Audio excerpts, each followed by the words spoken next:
Hello, everyone. Welcome back to Survivor Talks with Mike. Today we're starting our coverage of Season 4, Survivor Marquesas. There's a lot to cover, so let's hop right into the first episode. We start off seeing that Survivor has returned to an island setting with the castaways arriving on a boat floating in rough waters. They are sent out on rafts with no food and only the bare minimum to help them survive. From here on, we'll split into the two tribes, so we'll start with the Rotu tribe. They bond while they struggle to row into shore. They are relieved when they finally make it. Kathy desperately wants them to make fire. It clouds over too much to make it with a magnifying glass, so she pushes them to rub sticks together. Gabriel notes that Kathy has become the skipper, and they don't need one out. After failing to make fire on day one, they decide to search for their water source the next morning. It's a beautiful waterfall, which they all enjoy and bathe in, but Kathy really wants that fire now, knowing that they will need to boil their water. Kathy's pushing fire causes John to snap, which he feels bad for, so he becomes determined to make the fire himself, which he eventually does and celebrates by giving Kathy the first drink of boiled water. Now that they have fire, Kathy lightens up and is able to connect tribe much better. Rotu goes on to win immunity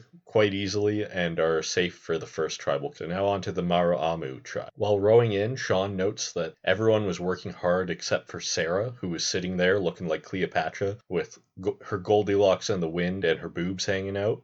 It's a really funny confessional that he gives, and it's a great introduction to his character and to Sarah's. When they hit the shore, Sean is relieved as he has never been in the ocean and can't really swim. Him and Peter bond over their religion, while Boston Rob is introduced to us, noting that they are either loony or playing the game hard right from the beginning. Hunter takes charge as the leader of the tribe and gets them to work on starting a fire. Gina is already in love with him for knowing everything. Sean is less convinced, saying that he too is an alpha male and doesn't want to take Hunter's direction so easily. Peter is able to get a fire going thanks to his deep breathing techniques he learned from yoga. At night, Rob and Sarah are cuddling together away from the rest of the tribe. They are all wary of whether it's just simple flirting or an alliance. Vesepia notes that Sarah has a nice body and should flaunt it, but if she uses it the right way, she could control the men pretty easily, and that could be dangerous. They find lots of fruit, but Boston Rob is craving more. He hears a chicken and starts chasing it around, but can't catch it. Hunter doesn't like that he's wasting energy on something that they don't need when he could be helping the shelter. Peter was working hard, but needed to take a break, so him and Sean are chilling, and they seem to bond quite well. Now that Peter's feeling a little more relaxed, he opens up a little and tells the tribe about being holy. Everyone assumes he's talking about religion or spirituality, but then he starts talking about the actual holes in your body, like eyes, nose, mouth, etc. I think it was meant as a joke, but people were thinking he was a little bit.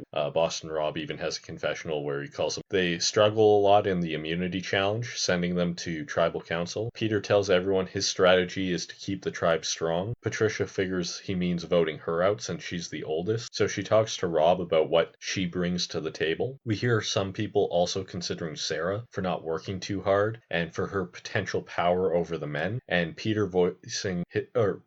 considering Peter for voicing his strategy and for just being a little bit strange. At Tribal Council, Vesepia talks about how much she values Hunter leadership. Sarah says not everyone is as good as others at doing things, but she does what she can, while Peter says he hasn't really felt like he's found a spot for himself in the tribe. The votes are cast, and Peter voted for Patricia, Sean and Vesepia voted for Sarah, and everyone else voted. So Peter is the first boot of Survivor Marquesas. My thoughts on him? Of the four first boots we've seen so far, Peter is my favorite. He's a little bit odd, but I actually think he was fun to see on screen. It was nice to see how he bonded with Sean, and I think if he had survived this vote, he could have integrated into an alliance. My review for this episode, I think this is a great premiere episode. It gives us a good setup for each tribe, showcasing the key players for both, and the cast already seems pretty fun. I also think the narrative at the Rotu camp, with Kathy wanting a fire and taking charge, almost to her own detriment, is a great watch. Overall, just a solid opening. I give episode 1 a score of 9 out of 10. On to episode 2. Starting with the Rotu camp, they are all getting along and happy, but Gabriel points out that Kathy sleeps on her own and goes off on her own a lot. John wants to provide food for the tribe, and Kathy is the one providing clams and crabs. John is happy for the protein, but upset that he wasn't the one fine. Kathy and Gabriel aren't connecting because Kathy just wants everyone to do a job and focus on that, while Gabriel wants them to be a society. The tribe decides to double down on building their shelter for Kathy's sake. Rotu goes on to win reward challenge and get some fishing gear, and then they also win immunity this episode, and that's all we really see from them. So onto the Maraamu tribe. They start off each day with a morning show. It lightens the mood and gets everyone ready to go for the day. Hunter and Gina say how hard Patricia has been working. They refer to her as Mama. Patricia starts telling people what they need to do. Hunter says it's good, but they don't need a mom out there. Sean and Vesepia connect over their race and talk about how there's an extra obstacle for them being of a different race to everyone else and needing to represent their race on the show. Hunter really seems to find Sean lazy, but Sean tells us he has no problem doing the work. He just doesn't like being bossed around, so he'll just do what he has to. Everyone's noticed how close Rob and Sarah have gotten. Sarah just sees it as them having more in common, but Rob sees it as an extra vote for him to use, but feels he has to play. Gina says that Sarah likes to suggest things for them to work on, but won't actually work on it herself. At the immunity challenge, Rob struggles to get the Fafaru down, and Maraamu loses. Back at camp, Rob says everyone's gotten quiet. He says he has a choice to make between staying Hunter's worker bee or going his own way. At Tribal Council, the discussion is between Patricia for being the mom at camp, Sarah for not doing enough work, and Rob for losing the immunity challenge. The votes are read, and Patricia is voted out 4-3 over Sarah, showing the divide in the Maraamu camp. So my thoughts on Patricia: we didn't get too much from her. Everything shown about her is pretty negative though, as she is bossy and can't seem to drop the motherly role. Other than that, I don't have much to say about it. My review for this episode I would say is pretty much nothing, but the scene of Vesepia and Sean bonding I think is really good and a very real conversation that I like to see explored on the show. We also barely got anything from the Rotu tribe, and that makes it really feel like they are unimportant at this point. I give episode 2 a score of 6 out. On to episode 3, starting with the Rotu tribe again. Everyone sees Kathy's turn in attitude. Pascal and Nalia are bonding and have become very close. John gets stung by a sea urchin and needs someone to pee on his hand. Pascal has performance anxiety, but Kathy jumps up to the plate. John does this because it's supposed to help bring down the pain or something for sea urchin stings. He's a nurse, so I would assume that he knows, but I don't know if that's true myself. While building their raft for the challenge, Robert drops some bamboo on his foot and it slices open his toe, makes it hard for him to walk or run, and so John has to use one of the knives to cut the dead skin off from where his foot got cut. John then splits a nail while flipping a rock in the sea. He's having a rough time in this episode. They win the reward challenge and gain some comfort item. While opening their tree mail, John gets scared by a stick. He's just a little bit jumpy after his injuries so far in this episode. I thought it was kind of funny to see that. Onto the Maraamu tribe. The divide has started in their tribe. Hunter and Gina are lashing out since they were on the wrong side of the vote. Hunter thinks they are focusing enough on the survival side. They do their morning show the next morning, which seems to give them some relief from the previous night's tension. Jeff drops off material for the challenge. Sean and Rob are both just letting Hunter be the golden boy leader, but they both intend to get rid of him. Hunter seems to think they are a terrible group for camping with. It's not the leadership attitude that you would like to see. After the challenge, Vesepia tells us how much it sucks to keep losing. Hunter thinks everyone has the wrong attitude in the tribe. This is continuing to show that Hunter's just looking at the negatives. It's not really good leadership qualities. At the immunity challenge, they get out to an early lead, but Rob couldn't lead them to finish. At camp, Hunter and Gina talk about how they would be dumb to get rid of them, so they should target Sean. Rob hears him out, but he says him and Sean get to make the decision. Rob then tells us fear is what keeps everyone in line, and that's all he wants. It's a really iconic quote from him. He quotes The Godfather with it, and it kind of really associates that whole Rob mafia boss Godfather look that he will have going forward. At Tribal Council, Hunter and Gina end up voting for Sarah instead of Sean, but everyone else votes out Hunter. So my thoughts on Hunter: he completely misunderstood the game, but I don't blame him because up to this point, a player like him would never be voted out this early. But being with other strong personalities like Rob and Sean, he just didn't mesh well. I think physically he was strong, and socially it seemed like he at least tried to keep his distaste for the others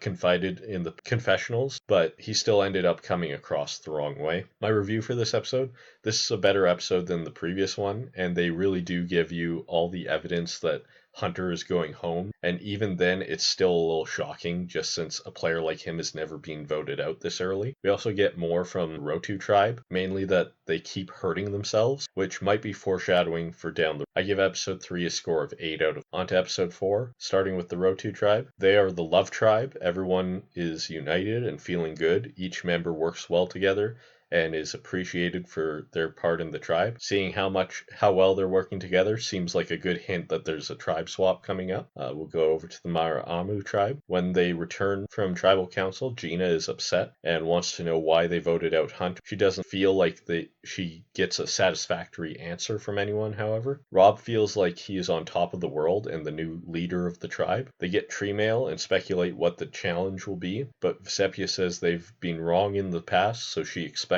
nothing. There's no challenge, instead it's a tribe swap. This time the numbers will remain the same as they were, just some players swapped around at random. So we go to our new row 2, which consists of keeping Gabriel, John, Robert, Tammy, and Zoe, while gaining Rob, Sean, and Vesepia. Tammy is excited to have some new faces and people to meet. Vesepia tells us they got a genuine welcome, but were expected to hop right into being workers and know what to do at their new camp. She says that Mara'amu would work in the morning and chill in the afternoon, while Rotu is just work all the time. Rob gives a rundown describing and insulting the new tribe he's joined. I really don't like the way he talks about them, especially John. What he said would never fly nowadays. Rob says life at Rotu is terrible because they have to work hard. Him and Sean start to kick back and relax and complain about the new tribe. Gina brings them food, which raises their opinion of her. She then tells us that it's okay if they don't want to work, they'll just be voted out next. Sean, seeing that him, Rob, and Vesepia would be voted out next, tells Gabriel that he doesn't think they have to try to prove themselves, so they won't be working hard around camp. Vesepia says that she's still with Rob and Sean,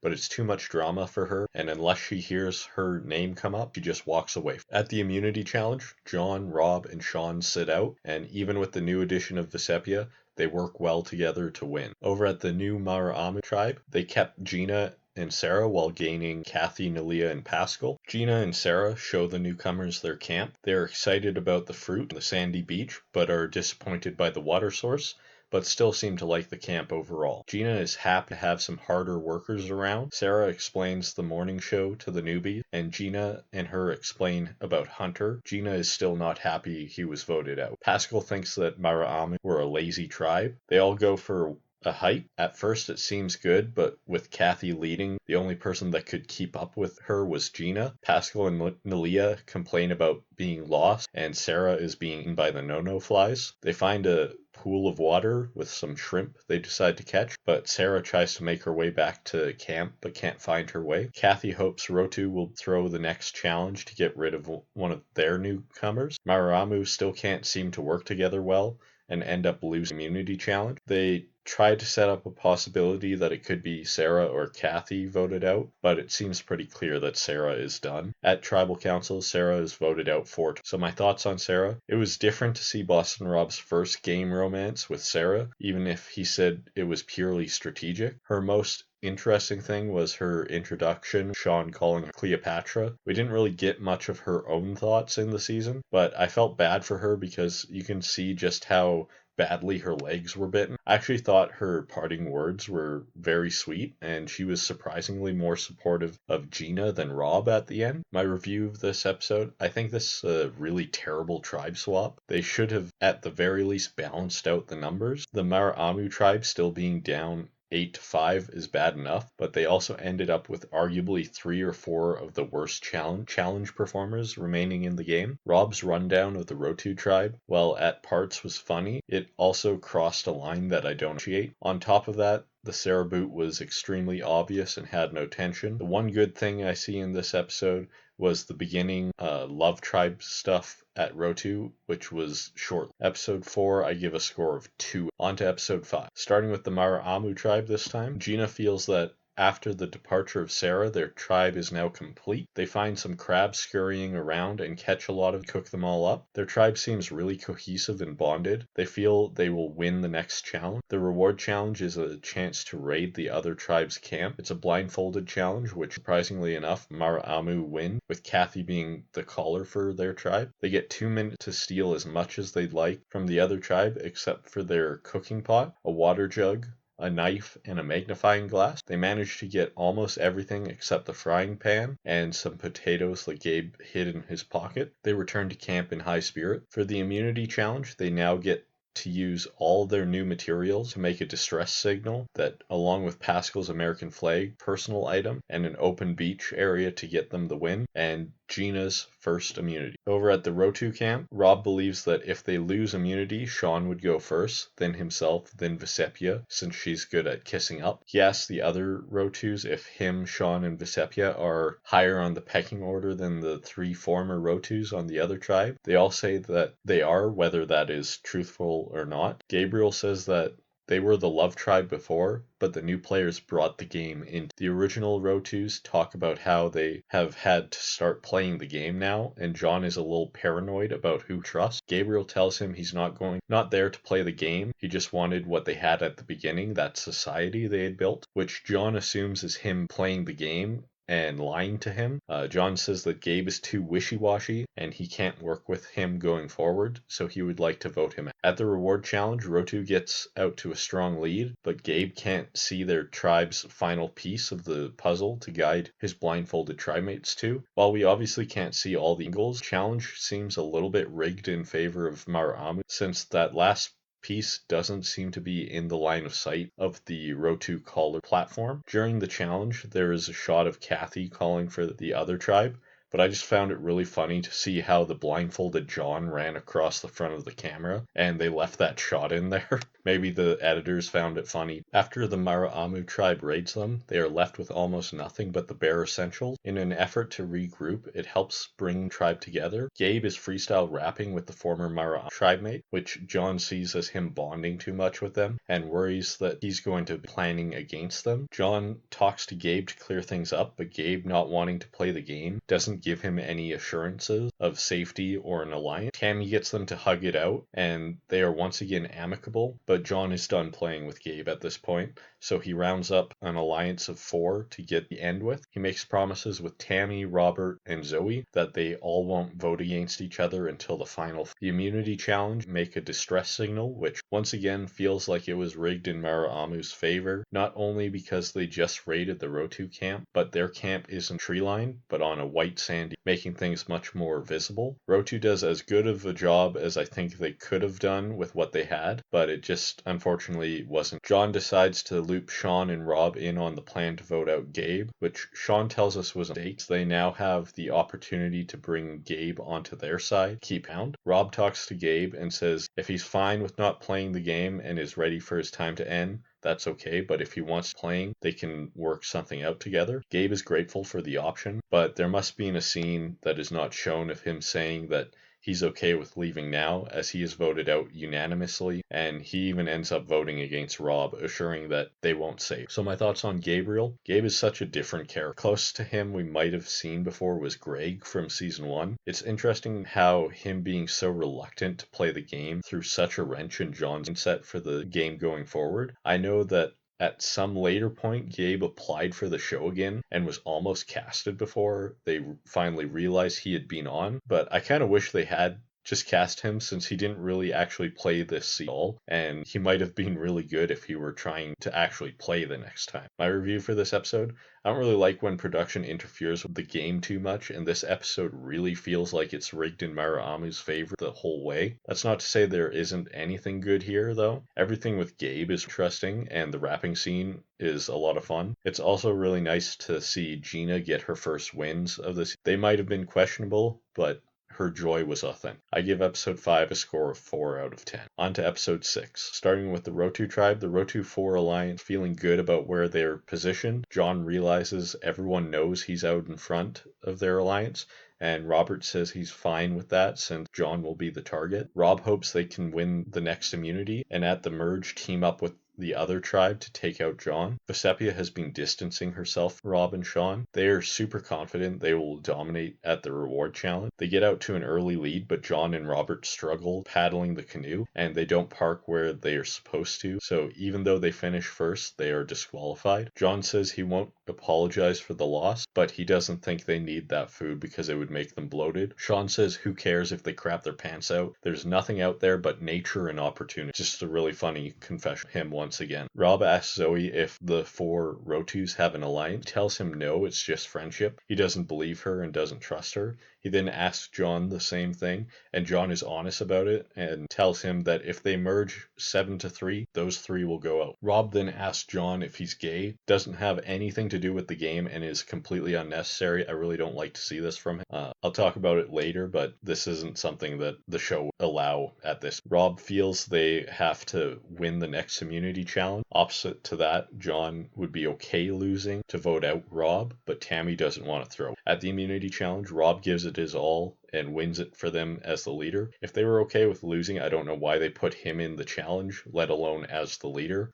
I know they had to have Sean and Vecepia in there because they had sat out the last one, but Rob could have been sat out, and they could have put someone like John as the leader. Over to the Maraamu tribe. They're looking for more crabs. They feel they need everything they can get to win the next challenge. Kathy says with so few people, they are actually able to eat much better due to fewer mouths to feed. They are speculating who got voted out. They all figure it's either Rob or Sean. At the reward challenge, they are surprised to see Gabriel was voted out. They win the reward and get to have a feast. Gina says they didn't necessarily need the food, but they needed to keep Roach from having it. Pascal says it's like heaven on earth being the lone guy with 3 women. Knowing some things about him outside the game, this comes across really creepy. Pascal then shares a poem that Gabriel had written him with the rest of the tribe. He feels he didn't deserve to be voted. Gina loves Kathy's energy, thinks she's even more adventurous than her. Kathy is worried that Gina has bonded too well with Pascal and Nalia, and that could cost her her position. They lose the immunity challenge. Kathy was the leader and feels in trouble since she also put out their fire with sand. Kathy wants to talk about the tribal council and just enjoy the rest of the day, but Gina doesn't want to do that. Gina knows she has to vote out Kathy since Nalia and Pascal won't turn on each other. At tribal council, they say the original tribes don't matter anymore. They are a new family, yet they still vote out Gina unanimous. So my thoughts on Gina, I actually really like Gina. I think other than the 3 original Maraamu that went to Rotu, Sean, Rob, and Vecepia, she was my favorite Maraamu member. I would have liked to see her play again with a stronger understanding the game side. My review for this episode, this is a pretty standard episode despite Maraamu going to the tribal council. We spent a lot of time with Rotu. It helps set things up for the merge, but there must not have been much of a story at the Maraamu camp. And then Rob outing John as gay was not at all. And based on the more recent season, when a player outs someone else, it got them kicked out of the game. This one was a little different because John was actually out already. He just wasn't the other players in the game. But still, like nowadays, that would get Rob kicked at the very one due to that. Obviously, they didn't go tribal council in this one, and he would have been voted out, but something would have been done, and that would have been a case where production had probably been okay. I give episode 6 a score of 6 out. That's it for the pre-merge. Next week, we'll have the post-merge. If you liked this video, hit like. If you want to catch the next one with the post-merge recap, hit subscribe, and we'll catch you at the next video. Thank you for